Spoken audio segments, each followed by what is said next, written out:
the best kind of thing to have a bunch of people like that. So the fewer the better. So once you figure out, all right, hey, we're gonna do this synth pop new wave type thing, do you go home and listen to a bunch of records? Do you get out the Kajagoogoo and get some inspiration? Hey man, there's no Kajagoogoo influence on there. I know. I'm just. I actually love Too Shy. It's amazing. But seriously, I mean, do you go out and you listen to the Kraftwerk, the Gary Newman, and kind of build the inspiration first, or do you just already know the shit out of that stuff and then just? Yeah, it's definitely the latter. I mean, no, I never actually, or I should say, I very, very rarely what's the word I'm looking for, reference anything when I'm working. That era and that genre is so ingrained in me anyway, and all of us, Brian and Roger as well, of course, as well. That we didn't need to reference anything, and you know, I don't like to do that because, I mean, there's a thing that I've noticed that's been happening in the last handful of years, which is people influence to me when I was a kid meant you have these things that you like, and you sometimes they're in the back of your mind when you're working on something as maybe a silent soundboard, you know, that's an influence. Now influence means when somebody says, what was your influence on that? And they said, and you're like, oh, right, because you just ripped it off. Like it has a completely watered down meaning now. I don't like to have something fresh in my mind that somebody else created when I'm working. I like to, I mean, all that stuff is swimming around in your head. Right. So everything that you like, including the sound of your tires going over bumps in the road that make a rhythm, I mean, everything is swimming in your head.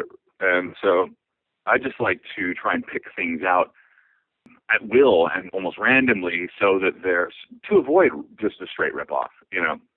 And I see that in Fascinating. Around 3 minutes into it, you've got like this portamento where the notes gliding up. And it basically it takes you to Gary Newman cars. I mean, it's the sound. So Yeah. When I say that, is that a compliment or is that like, what do you want the listener to hear? Do you want them specifically to hear that influence right there? No, that I'm unaware of that effect. But and maybe maybe it's not exact, but to me, like the first thing I heard it, I was like, oh man, that's from Cars. Right. Yeah, no, even right now as I'm talking to you, I don't know exactly what part of the song you're talking about, but I mean, I'm fine with it. It's, you know, these things are going to happen. You know, you're going to write something or get a certain tone on an instrument, and it's going to be, well, especially if you're using the same synth. Yeah, you're using a Polymoog, right? I mean, is that the driving? Yeah, I mean, we had a Multimoog, we had a Polymoog, we had a Prophet 5, Prophet 10, Prophet 1. We had a museum. I mean, Roger has a synthesizer museum, and I have a couple of cool things. I have an Oberheim 2-voice and, you know, a bunch of cool stuff. And did the 2-voice make it onto the album? Oh yeah, the 2-voice is all over. The 2-voice is all over the record. It's you know, in Time's Up, that Yep. That's my 2-voice. Me playing it, and that thing's all over the place. And how about in one of the shots, the promo shots, you guys are all sitting on the floor, and you see Roger's Gleeman on there, the clear one. Yeah. And I don't know if you want to explain to folks, what the Gleeman is or whatnot, but I mean, did that actually make it on the album as well? Oh yeah, yeah. I mean, if somebody has a Gleeman, you have to use it. That's the bottom line. I think that's the quote for the interview. Yeah. I mean, seriously, if there's a Gleeman in the house, it must be turned on and used for something, even if it's just the white noise it generates. Right. That thing is crazy, and I don't even know if there are more than 10 of those made. I have no idea, but it's kind of like the Lindrum, where there's only like 300 made, and who knows how many are left. That right. Synth is like the holy grail of synth. I know that, and the EMS. I know, and I think we have EMS there as well. Which is not a very functional synth, but it's like playing Battleship with those little tags. Roger actually bought that from Eddie Jobson from me. Yeah, I think I've read that before, like in his little bio on his website. Yeah, unfortunately he's sold it since, but yeah, pretty sure we had that on that record. Or he might have bought that right after the TV. I'm not sure. Okay. But yeah, just a ton of stuff, and again, if you're using era-specific stuff, you're going to stumble onto the same exact sounds as some of these records from the past.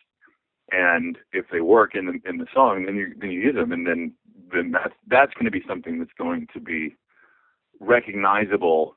And for some people, what makes them good? That sounds like this because it's a sound. Right. Maybe not the notes. You know what I mean? Yeah, absolutely. And I actually draw the line right there. I have no problem at all aping tones, because tones to me it's not. I mean, it's a creative process, of course, but it's not writing. And I mean, how many people have been trying to ape the tone of Sgt. Pepper or Village Green Preservation Society or or Steely Dan Asia forever? Like, right. These are fantastic sounding things that if you can get somewhere close to that, you're smiling. Yeah. Do you think you could have captured the essence of the record? Nowadays you've got virtual analog, software synths, plugins.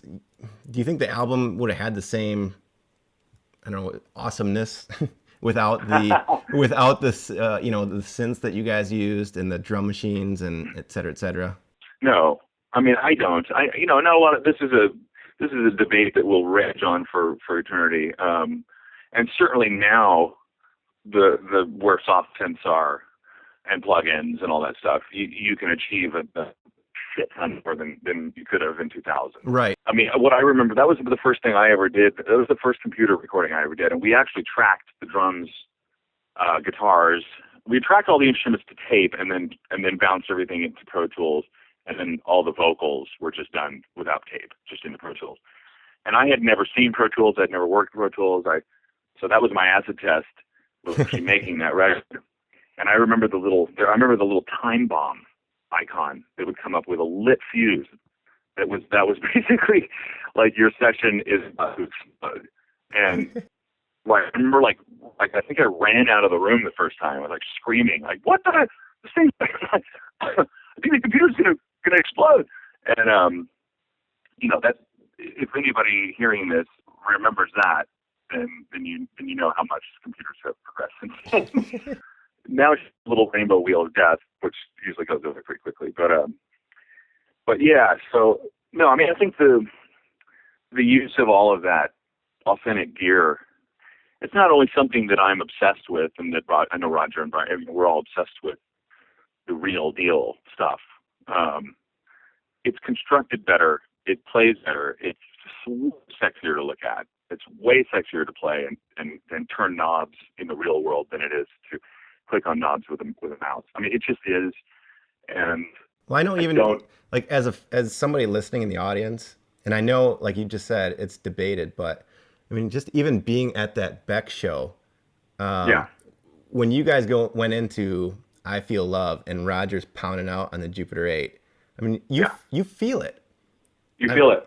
You feel it, and I just went and saw a band called Chromeo, and they play to a track, but there's a point in the concert when they get on the MS-20 or they're using like a synthesizer.com, and I mean, it is night and day. It cuts through the mix. Yeah, and it's, I know. It's bizarre. It's actually a bizarre thing how much of a difference it is, and it's weird how something so sonic can turn an experience into like where you feel it. Yeah. I mean, all those instruments have transformers in them, and transformers, old guitar amps have transformers. Old synthesizers have big ass. The transformers are why shit is heavy. An old tube integrated amplifier for your home stereo that weighs 80 pounds. This is the size of a toaster. Is heavy. It has these giant ass input and output transformers in it, and transformers are what sound good. Vintage recording consoles have transformers. They just sound better than ones that are transformerless. And obviously, a computer doesn't have this kind of technology. And I'm thinking music to me is like about movement. Speakers move, hands move that make music. And a computer doesn't move. And this is kind of a layman fundamental point to make, but there's just something about when something's moving that I feel like that's actually connecting with the universe more, and it's connecting with what music was intended to be and how it's supposed to hit you as a human being.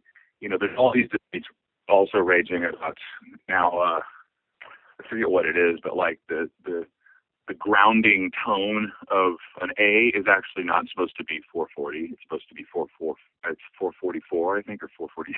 It's some crazy thing that some people are like, oh, I'm doing my records to this new revelation that A440 is inherently wrong and has a negative impact on your soul. I mean, I just laughed, but I also kind of buy into that, and I certainly